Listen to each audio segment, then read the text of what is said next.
अरे तुमने कभी ध्यान दिया है कि कुछ लोग पार्टी में या किसी मीटिंग में कैसे सभी का ध्यान अपनी तरफ खींच लेते हैं, जैसे वो जादूगर हों। हाँ, वाकई। और फिर हम जैसे लोग होते हैं जो हर वक्त सोचते रहते हैं कि कहीं कुछ गलत तो नहीं कह दिया। रात को सोते समय भी यही सोचते हैं। अच्छा, तुमने वो ऑडियो बुक सुनी है क्यूज, जिसमें वेनेसा वी एडवर्ड्स ने इसी चीज की चर्चा की है? अरे हाँ, मैंने सुना। उसमें उन्होंने कहा कि चरित्रवान लोग 2 गुणों में उच्च अंक प्राप्त करते हैं, स्नेह और सामर्थ्य। हाँ, लेकिन असली मुद्दा तो यह है कि अधिकांश लोग इन दोनों गुणों में असंतुलित होते हैं। हमें तो लगता है कि हमें या तो अधिक स्नेह दिखाना चाहिए या फिर अधिक सामर्थ्य। बिल्कुल, लेकिन अगर हम इस संतुलन को समझ सकें तो हम भी बेहतर तरीके से लोगों से बातचीत कर सकते हैं। वैसे तुमने सुना है वो 5 टिप्स लोगों से बेहतर तरीके से बातचीत के लिए? आकर्षण का असली फार्मूला। सोचो, अगर तुम बहुत ही स्नेही हो तो लोग तुम्हें पसंद करते हैं, तुम्हारे साथ अच्छा महसूस करते हैं। पर कभी कभी लगता है कि लोग सिर्फ तुम्हें नाइस गाय ही समझते हैं और वो तुम्हें सीरियसली नहीं लेते। अब दूसरी तरफ, अगर तुम बहुत कॉम्पिटेंट हो, मतलब तुम्हारी बातों में दम होता है, तो लोग तुम्हें रेस्पेक्ट देते हैं। पर फिर भी कभी कभी लगता है कि लोग तुमसे डरते हैं या तुम्हें अप्रोच नहीं करते। असली चीज ये है कि जिन लोगों में कैरिज्मा है वे दोनों क्वालिटीज का सही मिक्स रखते हैं। आपको खुद को समझना होगा और बैलेंस बनाना होगा। आकर्षण सिर्फ लुक्स में नहीं होता, वो तुम्हारे अंदर की पर्सनैलिटी में होता है। तो बेस्ट वर्जन बनो अपने आप का। नाम का खेल।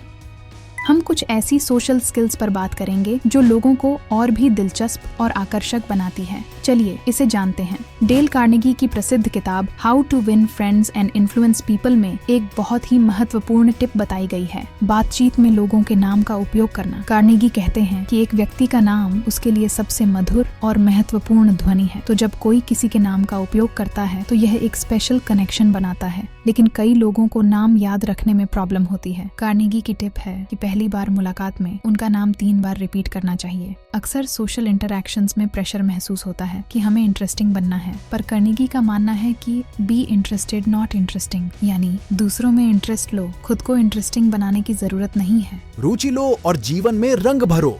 सोचो, जब किसी ने आपको पूरी तरह से सुना तो कैसा लगा? हर व्यक्ति चाहता है कि उसे महसूस किया जाए। तो जब आप किसी को दिलचस्प मानते हैं, आप स्वयं ही उसे दिलचस्प बन जाते हैं। और सबसे अच्छा तरीका, उनकी हर बात पर ध्यान दो, मुस्कुराओ और उनसे सवाल पूछो। अगर किसी ने आपसे शेयर किया कि उन्हें पेंटिंग पसंद है, तो बजाय इसके कि आप अपनी कहानी शेयर करें, उन्हें और जानने की कोशिश करें। वाह, तुम किस प्रकार की पेंटिंग करते हो या कब से शौक रखते हो पेंटिंग का? इससे वह व्यक्ति महसूस करेगा कि आप सच में रुचि रखते हैं उसमें। असली कनेक्शन तब बनता है जब हम दूसरों की बातों में गहरी रुचि लेते हैं। तो अगली बार जब आप किसी से बात करें, पूरी तरह से उसमें डूब जाएं और देखें कैसे जादू होता है। वार्तालाप का जादू।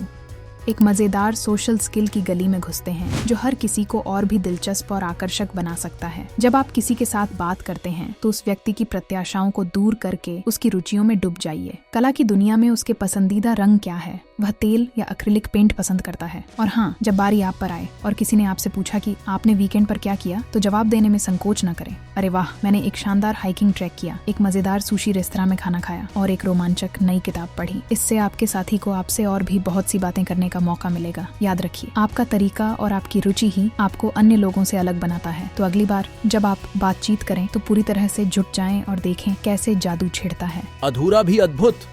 आजकल का जमाना कुछ अजीब है। हर कोई पूर्णता की तलाश में दौड़ रहा है। पहली मुलाकात में ही सब कुछ पूर्ण और अद्वितीय दिखाने की चेष्टा में हम अक्सर अपनी असलियत और अदृश्यता को छोड़ देते हैं। पर सच तो यह है कि जब आप अपनी छोटी छोटी गलतियों और कमियों को गले लगा लेते हैं तो आप और भी मानवीय, आकर्षक और सजीव बन जाते हैं। हेलो का खेल। जब आप दूसरों के बारे में अच्छा बोलते हैं तो आप उसी अच्छाई का हिस्सा बन जाते हैं। लेकिन जब आप गपशप या चुगली शुरू करते हैं तो समझ लीजिए आप उस गपशप के चक्कर में भी पकड़े जा सकते हैं। इसलिए अगली बार जब आप किसी के बारे में बात करें तो जादू दिखाएं और सिर्फ सजीव और सकारात्मक बातें ही शेयर करें। याद रखें, आपकी बातों में वही जादू है जो आपके दिल में है। जिंदगी की असली मस्ती तो अधूरापन में है। जब हम अपनी अधूरी कहानियों और अधूरे सपनों को दूसरों से शेयर करते हैं तो उसमें एक खदास, बांधाव और जुड़ाव पैदा होता है। जब आप खुद को अधिक जीवन में व्यस्त पाते हैं तो आप देखेंगे कि लोग भी आपसे ज्यादा जुड़ने लगते हैं। आत्मविश्वास, तुम्हारी अदृश्य शक्ति। आपको इलन मस्क जैसा बनने की जरूरत नहीं है और न ही गणित में पीएचडी की डिग्री की। हर व्यक्ति के पास अपनी खासियत होती है, चाहे वह छोटी लगे या बड़ी। शायद आप बेहतरीन खाना बना लेते हैं या अद्भुत अभिवादन कार्ड तैयार कर लेते हैं। हर कौशल का अपना महत्व है। अब सोचो, जब आप अपनी विशेषताओं को पूरे दिल से स्वीकार करते हो और उन्हें गर्व से दिखाते हो तो उससे आपका आत्मविश्वास और भी ऊंचा होता है। जब आप अपनी क्षमताओं पर यकीन करते हैं और उन्हें साझा करते हैं तो लोग आपको और भी आकर्षक और चरित्रमय पाते हैं। अगली बार जब आप किसी से मिले तो अपनी क्षमताओं को गर्व से प्रस्तुत करें। आपकी विशेषता ही आपको विशेष बनाती है और जब आप इस विशेषता को अपनाते हैं और उस पर गर्व महसूस करते हैं तो आप सचमुच जीवन में चमकते हैं। धमाल मचाओ। समझो, सम्मान पाना और लोगों की पसंद बनना कोई राजसी एक्स फैक्टर की बात नहीं है। ये तो बस उस अद्वितीय संतुलन का खेल है जहां आप लोगों को अपनी गर्मजोशी से आराम महसूस कराते हैं और खुद भी अपनी जिंदगी में पूरी तरह से शामिल होते हैं। और हाँ, एक धमाकेदार टिप, जब आप बातचीत में जाएं, फुल ऑन मजा करने का मंसूबा बनाएं, बिना सोचे कि अरे क्या वे मुझे पसंद करेंगे या नहीं। अगर आपको हमारी इस वीडियो की जानकारी पसंद आई हो तो लाइक बटन जरूर दबाएं और हमारे चैनल को सब्सक्राइब करके ऐसी और जानकारियां प्राप्त करें। आपका सहयोग हमें और अधिक मायने रखता है। और हाँ, थोड़ा हेल्दी रहिए, खुश रहिए।